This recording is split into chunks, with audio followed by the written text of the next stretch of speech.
وزیر بہت پریشان تھا کیونکہ اس کی جان پہ بنی ہوئی تھی اور فقیر اس کی بات نہیں سن رہا تھا۔ آخر کافی منت سماجت کے بعد فقیر نے سر اٹھایا اور بولا، جی فرمائیے کیا کام ہے؟ وزیر نے ہاتھ جوڑے اور بتانا شروع کیا کہ 1 مہینے پہلے ہمارے بادشاہ سلامت نے اچانک دربار میں ایک سوال کر دیا کہ کامیاب کردار کے لیے تربیت زیادہ ضروری ہے یا ماحول؟ میرے ایک ہم منصب وزیر نے جھٹ سے کہہ دیا کہ علی جاں تربیت زیادہ ضروری ہے، جبکہ میں نے جلدی میں کہہ دیا جناب ماحول زیادہ ضروری ہے۔ بادشاہ سلامت نے ہماری طرف رعونت سے دیکھا اور فرمایا، تم دونوں کو اپنا اپنا جواب عملی طور پر ثابت کرنا ہوگا، اور جو ثابت نہ کر سکا اس کا سر قلم کر دیا جائے گا، اور اس کے لیے ہمیں 1 ماہ کی مہلت دے دی۔ ہم دونوں اپنے جواب کی عملی دلیل تلاش کرنے میں لگ گئے۔ میں سوچ سوچ کر پریشان ہو رہا تھا کہ عملی ثبوت کیسے دوں، مگر کچھ سمجھ میں نہیں آ رہا تھا،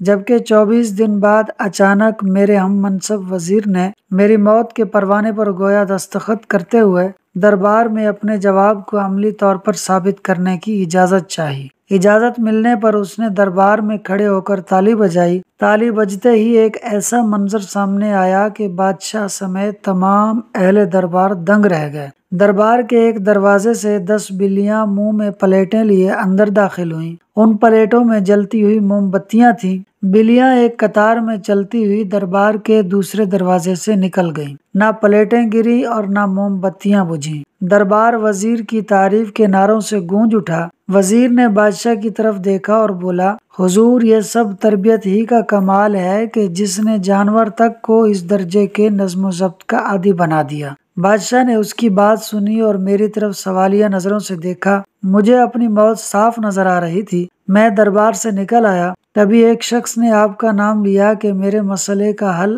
آپ کے پاس ہی ہو سکتا ہے۔ میں 2 دن کا سفر کر کے آپ کے پاس پہنچا ہوں۔ بادشاہ کی طرف سے دی گئی مہلت میں سے اب صرف 4 دن باقی بچے ہیں۔ اب میری زندگی آپ کے ہاتھ میں ہے۔ فقیر نے سر جھکایا اور آہستہ سے بولا، واپس جاؤ اور بادشاہ سے کہو کہ 30ویں دن تم بھرے دربار میں ماحول کی اہمیت کو ثابت کرو گے۔ فقیر کی بات سن کر وزیر نے کہا، جناب میں کیسے ثابت کروں گا؟ تو فقیر نے وزیر سے کہا کہ پریشان ہونے کی ضرورت نہیں، آخری دن میں خود دربار میں آؤں گا۔ وزیر مایوسی اور امید کی حالت میں واپس دربار چلا آیا۔ مہلت کے آخری دن دربار کھچا کھچ بھرا ہوا تھا اور وزیر کا دل زور زور سے دھڑک رہا تھا۔ سب کی نظریں بار بار دروازے کی طرف اٹھتی تھیں کہ اچانک ایک مفلوق الحال سا شخص اپنے مختصر سے سامان کا تھیلا اٹھائے دربار میں داخل ہوا۔ بادشاہ کی طرف دیکھا اور بولا، وقت کم ہے، میں نے واپس جانا ہے۔ اس وزیر سے کہیے کہ تربیت کی اہمیت کا عملی ثبوت دوبارہ پیش کرے۔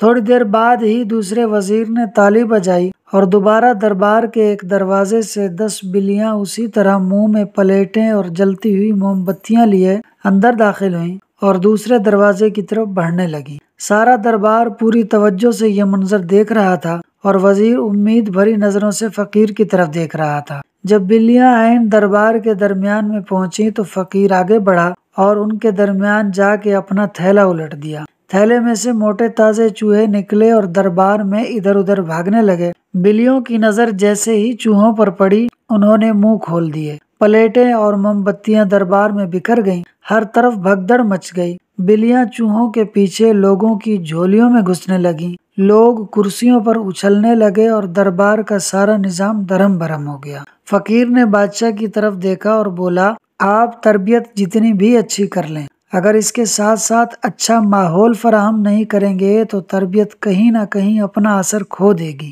کامیاب کردار کے لیے تربیت کے ساتھ ساتھ اچھا ماحول ہونا بے حد ضروری ہے۔ جیسے ہمارے ملک کے بگڑے ہوئے سیاست دان اور دولت مند حضرات جب ملک سے باہر جاتے ہیں تو وہاں کے ماحول کی برکت سے انسان بن جاتے ہیں، اور جب اپنے ملک میں آتے ہیں تو حیوان سے بھی بدتر ہو جاتے ہیں۔ یوں ہی ہمارے والدین اور معاشرہ نوجوان کی تربیت کی ساری ذمہ داری استاد کے اوپر ڈال کر آزاد ہو جاتا ہے۔